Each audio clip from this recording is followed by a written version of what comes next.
بھارتی شرانگیزی اور پاکستان کی ذمہ داری۔ پاکستان کا شریر پڑوسی بھارت پاکستان میں براہ راست مداخلت کی کوشش کر رہا ہے۔ سفارتی اور عالمی سطح پر پاکستان سے غیر اعلانیہ تعلق توڑنے والے بھارت کی بھڑاس ختم ہونے کو نہیں آ رہی۔ آئے روز لائن آف کنٹرول کی خلاف ورزی کرنے کے ساتھ ساتھ اب بھارت پاکستانی حدود کراس کر کے داخل ہونے کی ناکام کوشش کر رہا ہے۔ جیسے جیسے پاک چین اقتصادی راہداری کا سلسلہ بڑھتا جا رہا ہے، بھارت کی تکلیف میں مزید اضافہ ہو رہا ہے۔ بھارت اس منصوبے کو ناکام بنانے کے لیے ہر ممکن کوشش کر رہا ہے۔ اول تو بھارت نے پاکستانی میڈیا میں اپنے لیے عوامی رائے عامہ ہموار کرنے کے لیے خفیہ سرمایہ لگایا اور ایک مخصوص گروپ کو بھارت مفادات کی حفاظت کے لیے خرید لیا۔ میڈیا میں مختلف چینلز پر موجود ان کرایہ دار دانشوروں اور بھارت نواز این جی اوز کے بعد بھارت نے پاکستان میں مقامی دہشت گردوں کو اعلی کار بنا لیا، جن کے ذریعے پاکستان میں بدامنی پھیلائی گئی۔ ترقیاتی منصوبوں کی ناکامی کے لیے مختلف ضمیر فروش گروہوں اور شخصیات کو استعمال کیا، مگر ہر جانب سے نامراد لوٹنے کے بعد بھارت پھر اعلانیہ شرارت پر اتر آیا ہے۔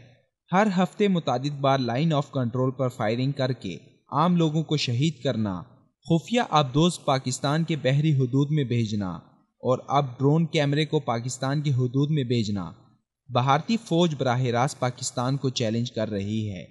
گوادر پورٹ کے افتتاح کے بعد بھارتی آبدوز کی پاکستانی سمندری حدود میں داخلے کی ناکام کوشش اور 19 نومبر کو پاکستان کے زیر انتظام کشمیر کی فضا میں چھوڑے گئے کوارڈ کاپٹر کا مقصد ہی وہ شرارت ہے جسے بہانہ بنا کر بھارت پاکستان کو اشتعال دلانا چاہتا ہے۔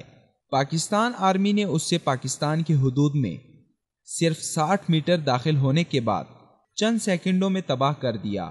بھارت کی جانب سے ہوا میں بھیجے گئے اس کیمرے کا مقصد کشمیر کے سرحدی علاقے اور لائن آف کنٹرول کے آس پاس پاک فوج کی چوکیوں کی جاسوسی کرنا تھا، جسے بروقت مار گرایا گیا۔ لیکن کیا پاکستان عالمی سطح پر بھارت کے غلط رویے اور غیر قانونی مداخلت کے خلاف مؤثر کارروائی کر سکے گا؟